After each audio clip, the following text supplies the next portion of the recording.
seemed like the kind of person who really came in and kind of getting to know you a little bit. You were moving fast and breaking things, right? And I think 100%. that's I think that's really important when you come in, to realize like you're never going to feel ready in this business, so to say, to do anything. But it's important to get, moving pretty quickly. So before we kind of jump into the nitty gritty, so to say, tell us a little bit about yourself, Wylie, kind of how you got into the industry and kind of what it's looked like through your journey so far.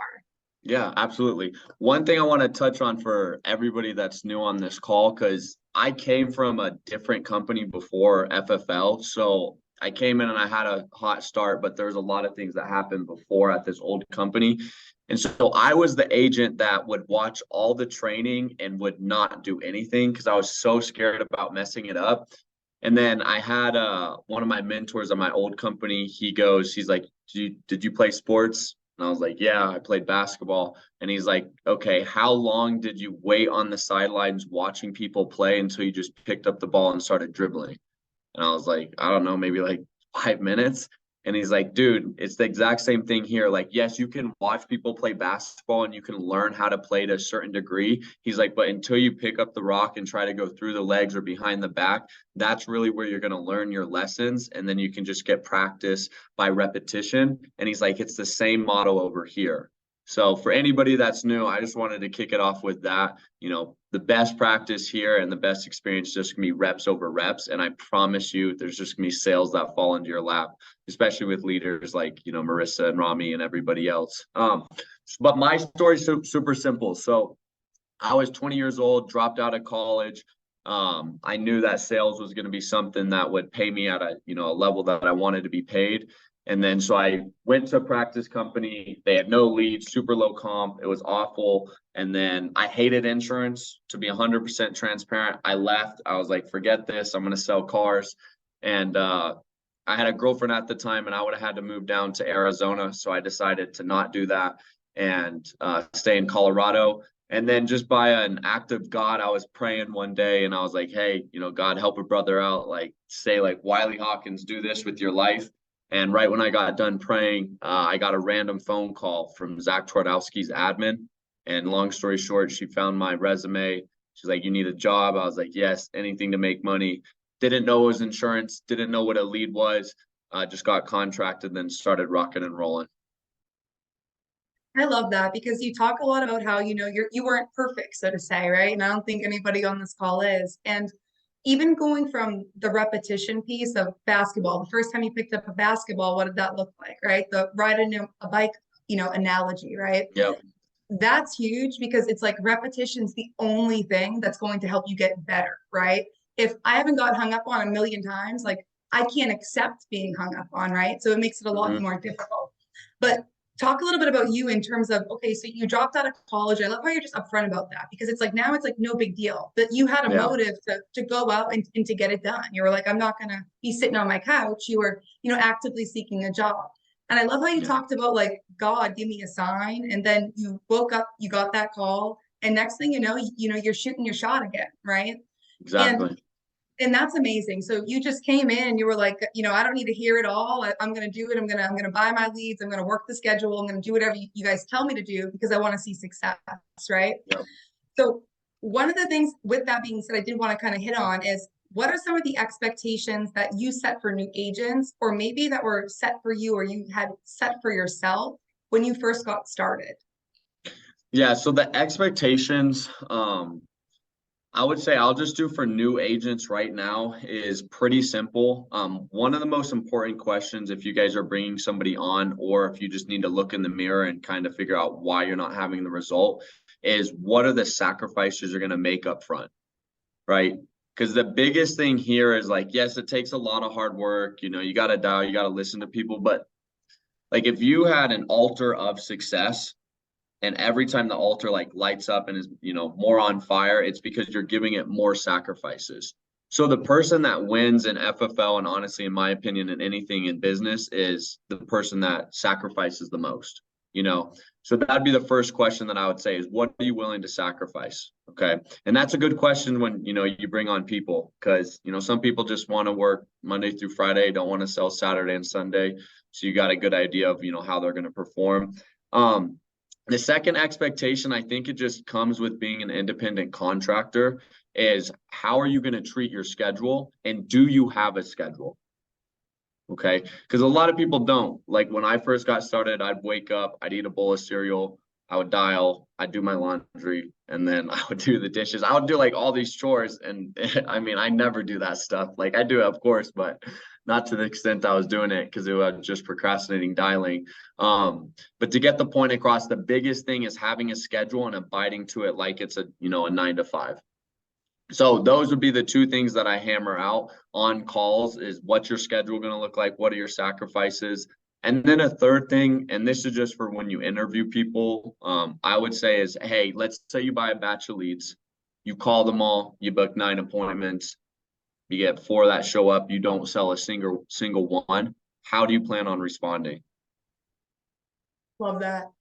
You know, so that's going to be a big deal right there when you bring people on. But those would be like the 3, key points that I focus on. And those are great because all 3 of those things, it's basically what are you willing to give up, right? And are you able to become disciplined? Because I feel like everybody's like, they're born with certain disciplines and we have to kink those in certain ways with habits, whatever it might be. But I remember when I came in Wylie, I was sitting with Sean Mike at corporate and, I had just come from my practice company. So I'm sitting with Sean Mike. This is, 3 years ago. And he's like, where are you at now? Where do you want to go? And what are you willing to give up to get there? And until I could answer those questions for him, which I did, like he wasn't really interested, right? Because he's like, you're just going to come in and do nothing, right? But I was like, hey, this is my schedule. This is how I want to run my business. And he's like, okay, cool. Like, let's get it done. But the sacrifice piece is everything because a sacrifice could be as little as, hey, I'm not going to bring my kids to school in the morning. My husband's going to bring them in the morning, right? That's exactly. It's something small, but it's big because it matters for you in the business. And then do you even have a schedule? I want us all on this call just to ask ourselves that right now. And if we don't, identifying, hey, that is the problem. If there's one problem, that has to be the problem. Because if you don't have a schedule, you simply don't know what you're doing. And then what would happen if you should buy a stack of leads, right? You book 9, you sit 4, and you don't write any. What does that look like? For me, that's like the deal breaker question because it's like they're going to tell you they're going to get back up again and they faced adversities, or they're going to be like, well, they're going to start making 21 excuses. So I've actually implemented that when bringing people on too. And I probably stole that from you, Wylie. So thank you. But I think that it just kind of says a lot about who you're working with and also who you're working around. The people around you don't have a schedule, like, you probably shouldn't be working around them, right? So you were predominantly in home, is that correct, Wylie? Yeah, for about like 2.5 years. Yeah. For 2.5 years. Okay. And you transitioned to telesales this past year? Yeah. So I've been doing telesales, I would say 100% for like the last 4 months. Okay. And talk to us a little bit about what that transition looked like going from, being in home to telesales. And the main reason, just so you can kind of hit on it, directly that I'm asking this is a lot of people within this group on this call right now, we are predominantly in home. And I think that being able to work both is always a plus, and also just knowing both is a plus, but knowing what it's going to take to get there, right? New skill set. So kind of what did that look like for you? Yeah, I would first say, so if you're selling at a high level and you're in the home, continue doing that. I still train my agents to go in the field first because I think it's the easiest way to connect with the client, understand the psychology behind the sale, and it's just a lot easier because you have more room for error when you're in the house. The reason that I switched, and I'll be honest, it was a massive challenge. I actually did not enjoy it at all. I just finally found my stride, so I'll go through that. The reason I switched is because I handed off a lot of territory to my team. I didn't have anything locked out locally, and I just saw a lot of groups, going in the route of telesales. And so I said, hey, I want to lead, by example. I want to pick up the phone and see if I can close some people. So my biggest problem was 3 things. The first thing that I messed up when I was going through on telesales was I would book appointments and I would say 10% of people would show up. Okay. So if you're thinking about going telesale route, I would highly suggest just calling and getting it done over the phone. The second thing is people don't want to be, on the phone with you for 45 minutes to an hour. So it's a lot more to the point. You build a little bit of rapport, you find out a why, just, just enough for you to stand on. You go through their budget and it's more of a transactional sale. Okay. And then the third thing, and I guess this will just be like the point I'm going to try to get across today, is I was so bad with my schedule on the phones because dial days are by far our hardest day. And I was used to having 2, and all of a sudden I had 6 dial days, and I hated my life. Just full transparency. Okay. I was like, I do not want to pick up the phone every single morning and call these people and hear no every single day, 50 times. But what I realized was it was the environment that I was surrounding myself in, because I would dial all by myself since no one else was doing it within my group. So I was just in my head constantly all day, and even though I was selling at a really high clip, it can still, get to my head, and kind of the negativity can, always go down the downward spiral. So what I had to realize was I needed to create a Zoom for my group. And I just plugged in early to like Dave Wichard and Nina's, their telesales groups, just because it was a lot easier for me to be around people, hear them closing, hear the objections on the phone. So create an environment, if you're going to do telesales, where you're connected with people that are closing at a high clip. And honestly, it's just nice because, you can just auto dial depending on what systems you guys use. And then you can kind of just talk back and forth with your friends on Zoom. And then right when someone picks up, you start closing. So now we've gotten it down, but I will say my production has dropped quite a bit from telesales. I don't need to sell as much as I used to. But overall, I think the best route to go is the field. Telesales is great. And I'm just still learning it. Absolutely. And I think that, those 3 challenges that you just named, it's almost like the first one, when I call and somebody doesn't want me to go to their house, I try to set up a phone appointment. Like I just don't count it as an appointment because they're probably not going to answer. If they do, cool. But like you said, 10% sounds pretty spot on to me. And then also just understanding people, like for me in the home, I'm pulling out the who, what, when, where, why, how, and asking a million questions. And, just to make sure that they can see what the picture looks like. So you kind of being able to take a step back and say, I just need something, a why to stand on of why do you need the insurance? And then just go in from there. Cause like you said, they're not going to be want to be on the phone with you for an hour and a half. It's just not going to happen. Exactly. And then I'm with you on point 3. And to be honest, my team, you guys know, like that's my thing. I'm like 6 dial days, it sounds intimidating. But I love that you said you plugged into other people's dial teams because you felt like you were kind of on an island, for, lack of a better term, right? And you can definitely get in your head. That's sometimes the worst place to be, right? So being able to utilize other people's dial teams, like guys, that's stuff that we all do. And then being able to set yourself up to be like, okay, now I can build up my own, right? And now I can duplicate this process over Zoom. So it became something that you dreaded, but now you're on there, 6 days a week, like, let's go guys, right? Like you're pumped. So I love that. And I just like that you were honest about kind of what that looked like. And then you mentioned that you dropped, a lot of your territories in terms of BPL, I'm assuming you're talking about. And with that being said, when you drop those, going into telesales, like what did your lead flow look like, or how has that kind of changed? Yeah, so my lead flow is pretty simple. So my lead flow is designed just to duplicate for anybody coming on. So I buy 3 types of leads. So I buy abandoned cart leads in the ILC. So these are new. If you guys don't know what these are, I'll break them down super quick. It's an ethos application that the client is looking for, a quote, typically on term insurance, and then they get like 80% done with it and then exit out. So they don't get that quote. So those are the ones that I'm buying. They're about $15 a pop. What I've seen with these leads is they're younger, they're healthy, they're educated, they already have a good idea of what they're looking for. They have an intent to buy, and their biggest objection is they're just really big shoppers. Okay, so that's how those leads work. Your biggest problem with that is they're going to tell you, I want to shop around, get in front of that early.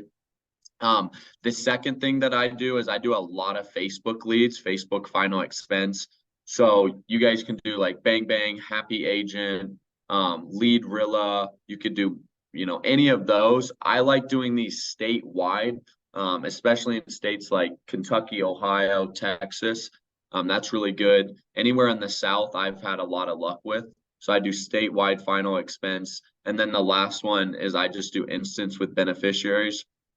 Those have been fun, and just grab like 10 of those a day. So right now I'm spending about $500 a week, and I do between like 7 to 10 applications. Yeah. Okay, And so now talk if, about ROI, right? yeah, if I Like, was in the field full time, I'd do $1,000 to $2,000 a week. right. So you're flipping though, you're spending $500 a week on leads, and you're helping between 7 to 9 families, right? Yeah. And then we think about mailers because, some people like we all have agents, right? There's agents on this call. I was included for a long time, that were addicted to the mail, right? Like we just want mail. Mhm. And here's what you just said, Wylie. It's like, you're like, I buy 3 kinds of leads. I spend $500 a week on my leads, and I'm helping 7 to 9 families. If we do the math on that, it's like, it's a huge wake up call. Like right now, I'm like, I'm shocked. I'm not like actually shocked, but if you think about the ROI on that, guys, it's a lot higher than if you're spending $9 a piece on mail, right? So I'm with you there. And one thing I did want to ask you, you mentioned in the abandoned cart leads, you get a lot of shoppers. You said you try to kind of hit that in the beginning. What does that kind of sound like for you, Ali? Yeah, so it's super simple for me. So I just go, hey, Marissa, my job's super easy for you today. I just work here in the state of Kentucky. I'm a licensed broker. I get access to about 30 different A-rated insurance companies. Okay. So you've heard of Mutual of Omaha, right? John Hancock Gerber.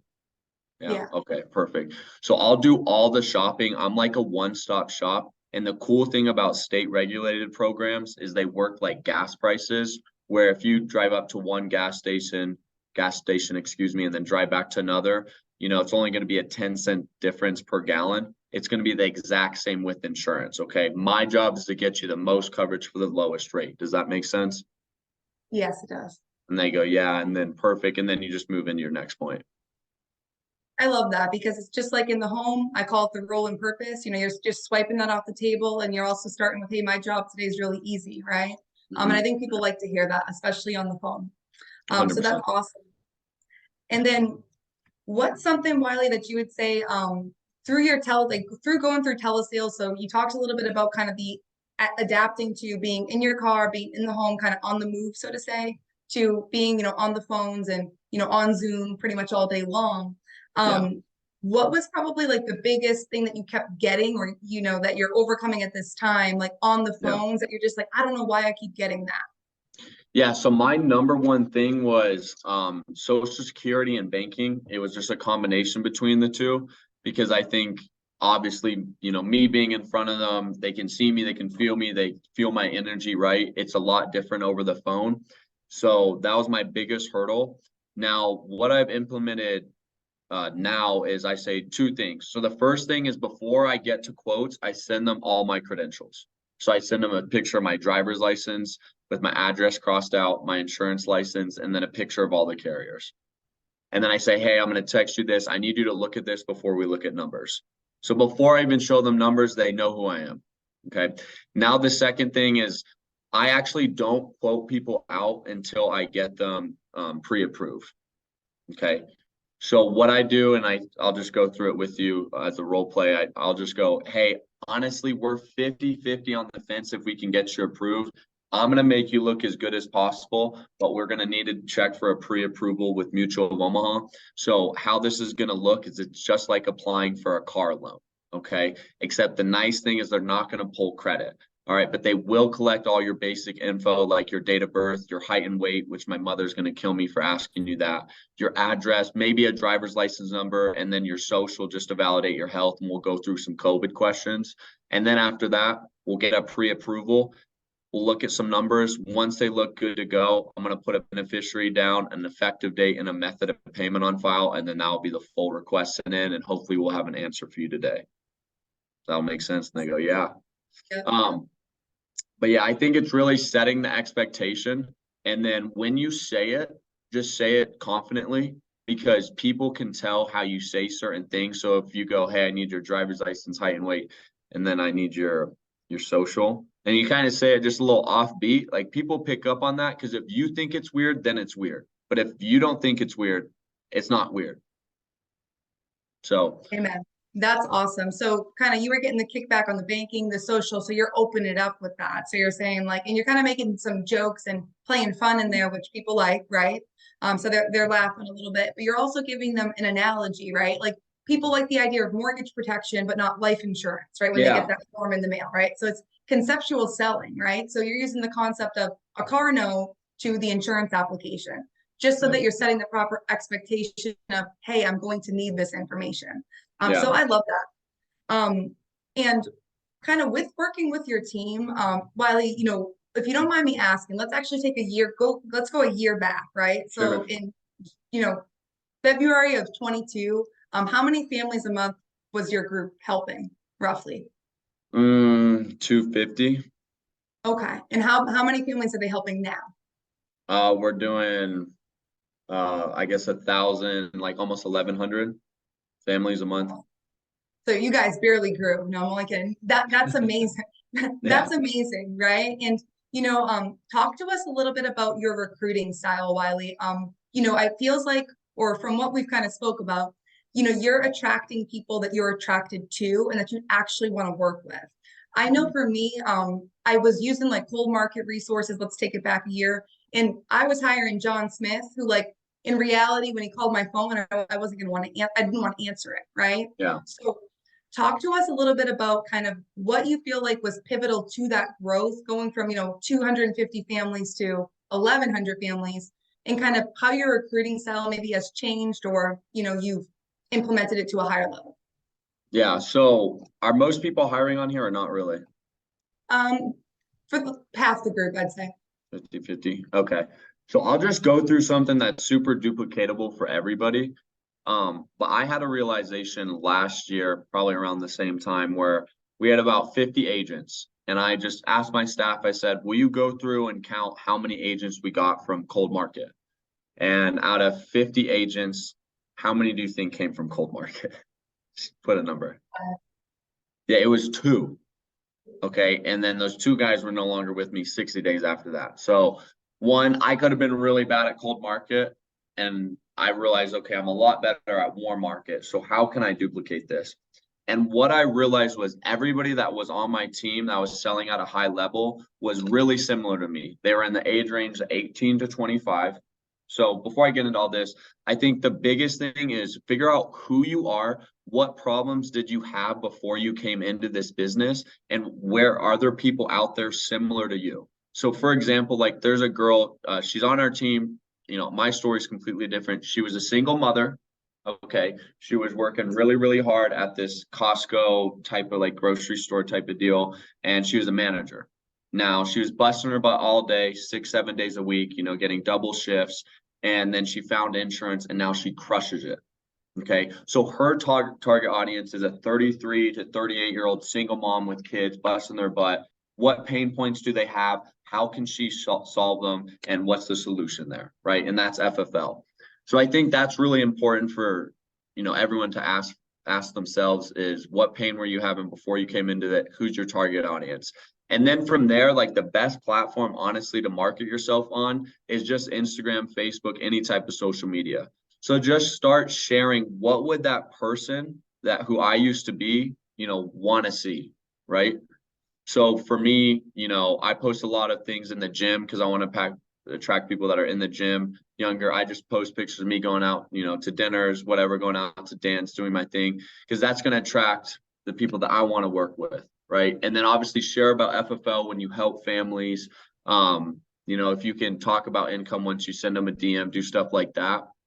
But that was what I would say that was the biggest switch that we made last year was we started going right after Instagram and, kind of into our market.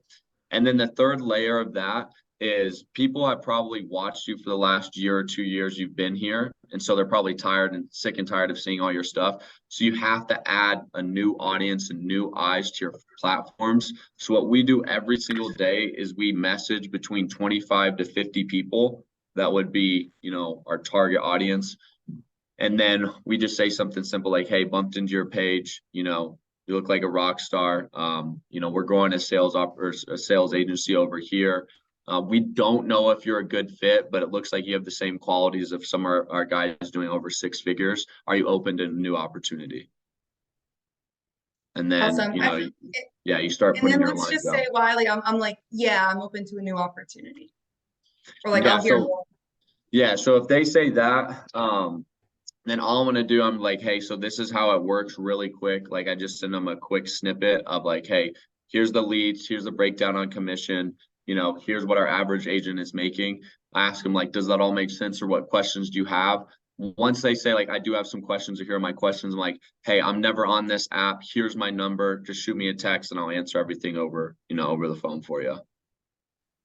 Awesome. And I love that because Wiley, you're like, I took a step back last year and you said, how can I make this duplicatable, but also how can I make it work for me, right? Yeah, And you found your target audience, but you found it by identifying who you were, right? Who you are now and who you were, a year, 2 years ago, right? And what mhm, that person would want to see. And it's just reverse psychology, right? yeah, And I love that because you're saying like you share stuff on there because you're targeting an audience, right? And yep, what I love most is you're on there because you're saying, hey, I need to be able to get, my goal, right, is to get James's phone number, right? So I can talk to James about Family First Life, not through Instagram. Because is it fair to say, Wiley, once you're talking to somebody, through text, you have a lot higher probability of being able to kind of get that opportunity across to 100%. Yeah, them? you got to get them off Instagram. Yeah. And I love that. And you made it just so cut, dry, easy. It's almost like, okay, guys, you wanted a recruiting plan. If we all implemented this today, what would the organization look like in 90 days from now? It would look a lot different. So I got a lot of that stuff from you that I've implemented. So I appreciate that there. And that was 100%. amazing. And then before we kind of wrap up, what do you feel every FFL agent needs to hear, like right now in current, family first life, if you will, what do you feel like whether they're personally producing, they're building or both, like they need to hear like you got to do this or don't do this or watch this, whatever it might be. Piece of advice. Um, Honestly, this is actually like on my heart today. This is something that I believe as a whole company that we need to start doing and we are horrible at, but is collecting referrals. Because I want to walk you guys through this. If you guys got 2 extra referrals a week, our average sale is $1,000. So you guys can do the math on that.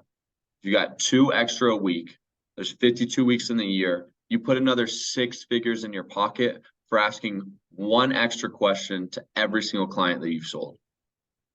Now, if you have a team, if you have 100 agents and you guys all get 1 extra referral a week, then that's, do the math on that. That's another 400 families every single month because of a simple question. So I think one of the biggest things is just being uncomfortable and, FFL pushed so hard to buy leads at a really, really high level, and you have to do that.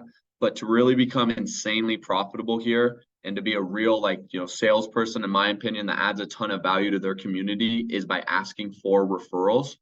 So what we're doing, and by the way, we are just implementing this. Okay. So this has been our best practice yet. And it's been working great, not at the level we want, but all we're doing is when we collect the beneficiary, we just go, hey, what's their number? We put it in the application. And then at the end of this, I just go, hey, I'm going to call your beneficiary. Will you call them? I just need to schedule a quick time with them to walk them through how this works and how they collect their money. And so when they call their daughter, I just go, hey, my name's Wylie Hawkins. I just helped your dad out, with some insurance. I just wanted to congratulate you. He put you down as the beneficiary. Now, our job is going to be really simple. I got to go through in like 5 minutes to show you how this works, how you're going to collect the money and what you'll need when your dad passes away. I just need to schedule a time with you for 5 minutes. Are you free today or tomorrow? And trust me, no one's not going to schedule with you because they're collecting money. You know what I mean? So that's been working really, really well. And it's just a great relationship now with your beneficiary, the insured, and it's been reducing a lot of our agents' chargebacks. So I think that would be super cool to see, just FFL as a company start getting 1 referral, 2 referrals each week, because companies are built on referrals outside of FFL, and we've been built on leads. So if we can start doing referrals, it's kind of just a takeover there. But Yeah. Absolutely. And I love that because it's simply, like you said, one question. And also like the beneficiary is going to want to talk to you because you're talking about how they're going to be filing the claim and claiming that money, when that day should come. Yep. And, my first, company, so to say, my practice company, we basically worked, union member benefits, but it was all referral based. And then when I came in and had leads, I was like, oh, I don't need to collect referrals anymore. And that Yeah. was the biggest mistake I ever made. So Wylie, I love that, guys, with asking one simple question, how many more people can you help every month, every week, every year? It'll make the biggest difference. So Wylie, I appreciate you being on with us and taking the time out of your day to day. Last thing before we wrap up, what's your goal as a team personally to wrap up in 2023? Yeah, so my goal is as a team, is to be over 5,000 families by the end of the year. So Awesome. we 5X'd, well, we 4X'd last year, and I think we can 5. It's going to be a lot of work, but that's our goal. I love it. And I know you guys can do it. Wylie, I really appreciate you hopping on with us today. Make it a great rest of your day and appreciate you. Yeah, absolutely. You guys have a good one. Take care.